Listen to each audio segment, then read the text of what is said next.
ಬಡ್ಜೆಟನ್ನು ಕೊಟ್ಟಿರ್ತಕ್ಕಂಥ ರಾಷ್ಟ್ರದಲ್ಲಿ ಯಾರಾದರೂ ಇದ್ದರೆ ಅದು ಸಿದ್ದರಾಮಯ್ಯವ್ರು ಮಾತ್ರ. ಅವ್ರಿಗೆ ಆ ಶಕ್ತಿ ಆ ದೇವರು ಕೊಟ್ಟಿದ್ದಾರೆ, ಈ ರಾಜ್ಯದ ಜನರು ಕೊಟ್ಟಿದ್ದಾರೆ. ಹಾಗಾಗಿ ಅವರು ಕೊಡ್ತಕ್ಕಂಥ ಪ್ರತಿಯೊಂದು ಬಡ್ಜೆಟ್ನಲ್ಲಿ ದೀನತನದರ ಬಗ್ಗೆ, ಶೋಷಿತ ವರ್ಗದ ಬಗ್ಗೆ, ಬಡವರ ಬಗ್ಗೆ, ರೈತರ ಬಗ್ಗೆ, ಮಹಿಳೆಯರ ಬಗ್ಗೆ, ಯುವಕರ ಬಗ್ಗೆ ಎಲ್ಲ ಕಾರ್ಯಕ್ರಮಗಳಲ್ಲಿ ಅವ್ರಿಗೆ ಅನುಕೂಲವಾಗುವಂಥ ಅನೇಕ ಯೋಜನೆಗಳು ಜಾರಿಗೆ ತಂದು ಅನೇಕ ಭಾಗ್ಯಗಳ ಮುಖಾಂತರ ಹಿಂದಿನ ಸರ್ಕಾರದಲ್ಲಿ ಸಹಕಾರ ಮಾಡಿದ್ದಾರೆ. ಮುಂದುವರೆದ ನಂತರ ಈ ಸಾರಿ ಚುನಾವಣೆಗೆ ಹೋಗ್ತಕ್ಕಂಥ ಸಂದರ್ಭದಲ್ಲಿ ಶ್ರೀಮಾನ್ ಸಿದ್ದರಾಮಯ್ಯನವರು ಪಕ್ಷದ ಅಧ್ಯಕ್ಷರಾಗಿರ್ತಕ್ಕಂಥ ಡಿ.ಕೆ. ಶಿವಕುಮಾರ್ ಅವರು ಹೈಕಮಾಂಡ್ದವ್ರ ಜೊತೆಯಲ್ಲಿ ಚರ್ಚೆ ಮಾಡಿ ರಾಷ್ಟ್ರದಲ್ಲಿ ಪ್ರಥಮ ಬಾರಿಗೆ ನಾವೊಂದು ಪ್ರಯೋಗ ಮಾಡ್ತೀವಿ, ಜನರಿಗೆ ಚುನಾವಣೆ ಮುಂದೆ ನಾವು ಆಶ್ವಾಸನೆ ಕೊಟ್ಟು ಅವರ ಆಶೀರ್ವಾದದಿಂದ ಅಧಿಕಾರಕ್ಕೆ ಬಂದರೆ ತಕ್ಷಣ ಅವನ್ನೆಲ್ಲರೂ ಜಾರಿಗೊಳಿಸ್ತೀವಿ ಅಂತ ಮಾತನ್ನು ಇಡೀ ರಾಜ್ಯದಲ್ಲಿ ಅವರು ಪ್ರಚಾರ ಮಾಡೋದ ಮುಖಾಂತರ ಈ ರಾಜ್ಯದ ಜನರು ಹಿಂದೆಂದು ಕೊಡದಂಥ ರೀತಿಯಲ್ಲಿ 135 ಶಾಸಕರನ್ನು ಇವತ್ತು ಬೆಂಬಲಿಸಿ ಶ್ರೀಮಾನ್ ಸಿದ್ದರಾಮಯ್ಯನವರ ನಾಯಕತ್ವದಲ್ಲಿ ಇವತ್ತು ರಾಜ್ಯದಲ್ಲಿ ಕೆಲಸ ಮಾಡಲಿಕ್ಕೆ ತಾವೆಲ್ಲರೂ ಅವಕಾಶ ಕೊಟ್ಟಿದ ತಕ್ಷಣ ಏನು ಅವರು ಮಾತುಗಳಂದರೆ ಈ ರಾಜ್ಯದ ಜನರಿಗೆ ಆಶ್ವಾಸನೆ ಕೊಟ್ಟಿದ್ದರು, ಅದರಂತೆ 5 ಗ್ಯಾರಂಟಿಗಳನ್ನು 56,000 ಕೋಟಿ ಖರ್ಚು ಮಾಡಿ ಇವತ್ತು ಈ ಭಾಗದ ಜನರಿಗೆ ಅನುಕೂಲ ಮಾಡಿಕೊಡ್ತಕ್ಕಂಥ ಒಂದು ಪ್ರಯತ್ನ ಮಾಡ್ತಾಯಿದ್ದಾರೆ. ತಮಗೆಲ್ಲರಿಗೂ ಅದು ಆ ಪ್ರಯೋಜನ ತಾವೆಲ್ಲರೂ ಪಡಿತಾ ಇದ್ರಿ. ಇವತ್ತು ನಮ್ಮ ರಾಯಚೂರು ಜಿಲ್ಲೆಯಲ್ಲಿ 7 ಕ್ಷೇತ್ರಗಳಲ್ಲಿ ಈ ಗೃಹಲಕ್ಷ್ಮಿ ಯೋಜನೆಯಲ್ಲಿ 1,003 ಕೋಟಿ ಈಗಾಗಲೇ ಒಂದು ವರ್ಷದಲ್ಲಿ ಈ ಭಾಗಕ್ಕೆ ಬಂದಿದೆ. ಅದರಾಗೆ ಯುವನಿಧಿ ಯೋಜನೆಯಲ್ಲಿ 21 ಕೋಟಿ ಬಂದಿದೆ. ಶಕ್ತಿ ಯೋಜನೆಯಲ್ಲಿ 142 ಕೋಟಿ ಆಗಿದೆ. ಗೃಹಜ್ಯೋತಿ ಯೋಜನೆಯಲ್ಲಿ 167 ಕೋಟಿ, ಅನ್ನಭಾಗ್ಯ ಯೋಜನೆಯಲ್ಲಿ 264 ಕೋಟಿ, ಒಟ್ಟಾರೆ 1,598 ಕೋಟಿ ಈಗಾಗಲೇ ಒಂದು ವರ್ಷದಲ್ಲಿ ಈ ರಾಯಚೂರು ಜಿಲ್ಲಾ ಜನರಿಗೆ ಅನುಕೂಲ ಆಗಿರ್ತಕ್ಕಂಥ ವಿಷಯವನ್ನು ತಾವು ಗಮನಿಸಬೇಕು. ಯಾವ ಮಾತು ಕೊಟ್ಟಿದ್ರು ಸಿದ್ದರಾಮಯ್ಯ ಬಾಯಿನಲ್ಲಿ ಬಂತು, ಆ ಮಾತಿನಂತೆ ಇವತ್ತು ಏನೇ ಕಷ್ಟ ಬಂದರು, ಕೇಂದ್ರ ಸರ್ಕಾರ ಎಷ್ಟೇ ತೊಂದರೆ ಕೊಟ್ಟರು, ಎಷ್ಟೇ ಬರಗಾಲ ಆದರೂ ಯಾವುದೇ ಯೋಜನೆಗಳು ಕೇಂದ್ರ ಸರ್ಕಾರದವರು ಕೊಡದೇ ಇದ್ರು ಸಹಿತ ಏನು ಮಾತು ಕೊಟ್ಟಿನಿ ಆ ಮಾತನ್ನು ನಾನು ಉಳಿಸ್ಕೊಂಡು ಹೋಗ್ತೇನೆ ಅಂತ ಹೇಳಿ ಶ್ರೀಮಾನ್ ಸಿದ್ದರಾಮಯ್ಯನವರು ಡಿ.ಕೆ. ಶಿವಕುಮಾರ್ ಅವರು ಮಾಡಿರ್ತಕ್ಕಂಥ ಒಂದು ಪ್ರಯತ್ನ ಮುಂದುವರಿತಾ ಇದೆ.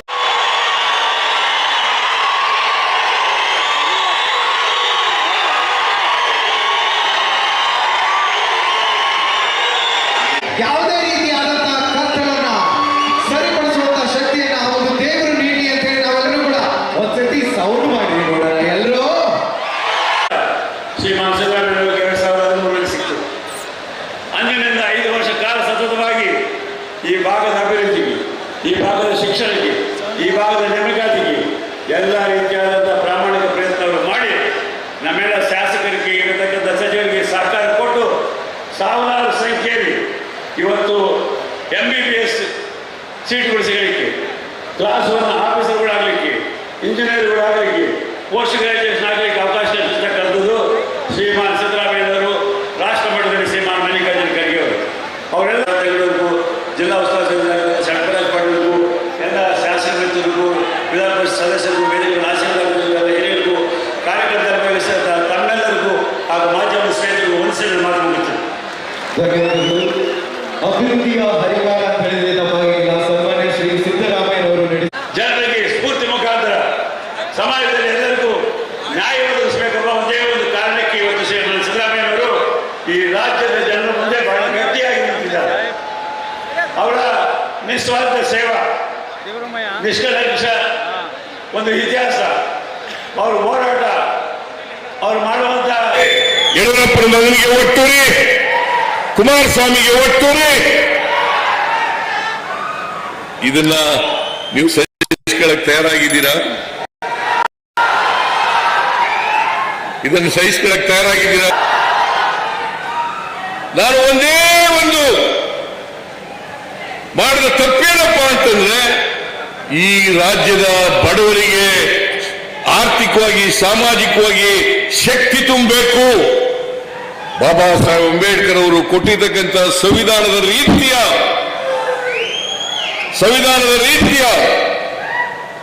ಬರೀ ರಾಜಕೀಯ ಸ್ವಾತಂತ್ರ್ಯ ಸಿಕ್ಕಿದ್ರೆ ಸಾಲದು, ಎಲ್ಲ ಬಡವರಿಗೂ ಕೂಡ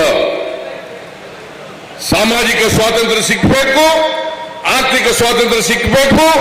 ಆಗ ಮಾತ್ರ ಬಸವಾದಿ ಶರಣರು ಹೇಳಿದಂತ ಸಮ ಸಮಾಜವನ್ನು ನಿರ್ಮಾಣ ಮಾಡಲಿಕ್ಕೆ ಸಾಧ್ಯ ಆಗ್ತದೆ. ಹೌದಲ್ಲ? ನೀವೆಲ್ಲ ಸ್ವಾಭಿಮಾನದಿಂದ ಬದುಕಬೇಕಲ್ಲ?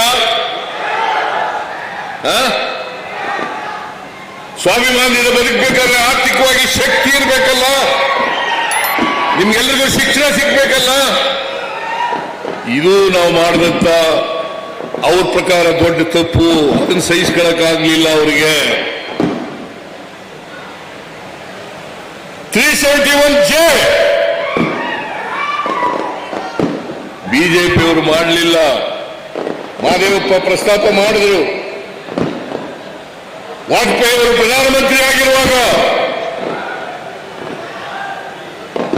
ಲಾಲ್ ಕೃಷ್ಣ ಅದ್ವಾನಿಯವರು ಉಪ ಪ್ರಧಾನಿ, ಈ ದೇಶದ ಹೋಮ್ ಮಿನಿಸ್ಟರ್ ಎಸ್.ಎಂ. ಕೃಷ್ಣ ಅವರು ಈ ರಾಜ್ಯದ ಮುಖ್ಯಮಂತ್ರಿಯಾಗಿ ಪತ್ರ ಬರೀತಾರೆ. 371J ಮಾಡಿ ಸಂವಿಧಾನಕ್ಕೆ ತಿದ್ದುಪಡಿ ತಗೊಳ್ಳಿ ಅಂತೇಳಿ.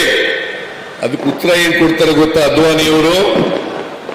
ಮಾಡಕ್ಕಾಗಲ್ಲ. ರೈಟಿಂಗ್ ಅಲ್ಲಿ ಕೊಟ್ಟಿದ್ದಾರೆ, ಮಾಡಕ್ಕಾಗಲ್ಲ. ಮಾಡಿದ್ರೆ ಬೇರೆ ರಾಜ್ಯಗಳಲ್ಲಿ ಬೆಂಕಿ ಹತ್ಕೊಂಡ್ಬಿಡ್ತದೆ. ಅದಕ್ಕೋಸ್ಕರ ಮಾಡಕ್ಕಾಗಲ್ಲ. ಅದ್ವಾನಿಯವರು ಯಾವ ಪಾರ್ಟಿಯವರು? ಯಾವ ಪಾರ್ಟಿಯವರು? ಬಿಜೆಪಿ.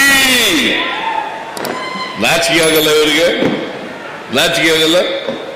ಮಲ್ಲಿಕಾರ್ಜುನ ಖರ್ಗೆ ಅವರು, ಧರ್ಮಸಿಂಗ್ ಅವರು, ಅನೇಕ ಹೋರಾಟಗಾರರು 371Jಗೋಸ್ಕರ ಹೋರಾಟ ಮಾಡಿ ಇವತ್ತು ರಾಜ್ಯಕ್ಕೆ 371 2013ರಲ್ಲಿ ಸಂವಿಧಾನ ತಿದ್ದುಪಡಿ ಆಯಿತು. ಮನಮೋಹನ್ ಸಿಂಗ್ ಅವರು ಮಾಡಿದ್ರು.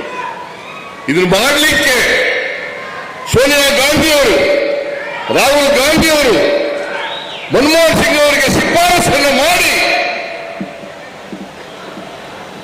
ಮಲ್ಲಿಕಾರ್ಜುನ ಖರ್ಗೆ ಅವರು, ಧರ್ಮಸಿಂಗ್ ಅವರ ಸತತ ಪ್ರಯತ್ನದಿಂದ ಸಂವಿಧಾನ ತಿದ್ದುಪಡಿ ಆಯಿತು. 371J ಸೇರ್ಪಡೆ ಆಯಿತು. ನಾನು ಮುಖ್ಯಮಂತ್ರಿ ಆಗಿದ್ದಾಗ 2013ರಲ್ಲಿ ನಾನು ಎಚ್ ಕೆ ಪಾಟೀಲ್ರ ಅಧ್ಯಕ್ಷತೆಯಲ್ಲಿ ಉಪಸಮಿತಿಯನ್ನು ಮಾಡಿದೆ. ಉಪಸಮಿತಿಯನ್ನು ಮಾಡಿ ಅವರು ವರದಿ ಕೊಟ್ಟರು. ಬಹುಶಃ ಶರಣ್ ಪ್ರಕಾಶ್ ಪಾಟೀಲ್ ಕೂಡ ಮೆಂಬರ್ ಆಗಿದ್ರು. ಅದಕ್ಕೆ ನೀನು ತಂಗಡಿಗಿನೂ ಮೆಂಬರ್ ಆಗಿದ್ರು.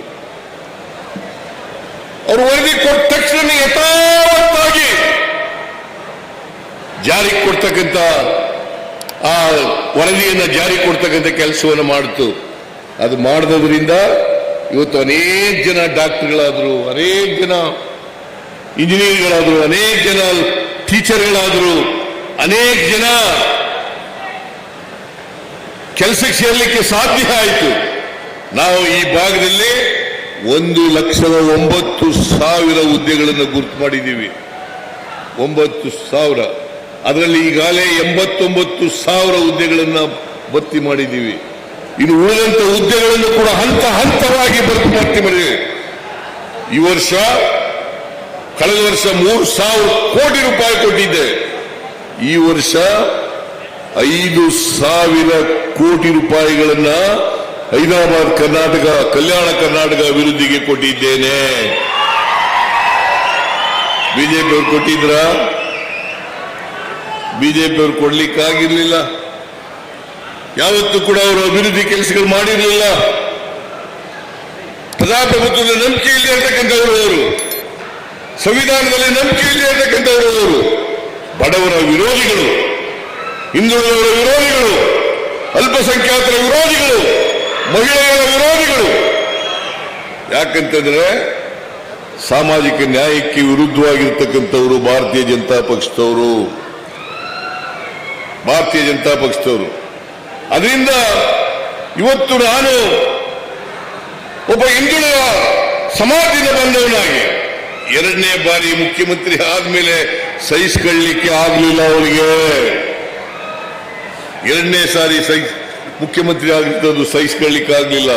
ಮತ್ತೆ ಬಡವರ ಪರವಾಗಿ ಅನೇಕ ಕೆಲಸಗಳನ್ನು ಮಾಡಲಿಕ್ಕೆ ಪ್ರಾರಂಭ ಮಾಡಿದ ಮೇಲೆ ಅವ್ರಿಗೆ ಇನ್ನೂ ಕೂಡ ಹೇಗಾದರೂ ಮಾಡಿ ಸಿದ್ದರಾಮಯ್ಯನವರನ್ನ ಅಧಿಕಾರದಿಂದ ಇಳಿಸಬೇಕು.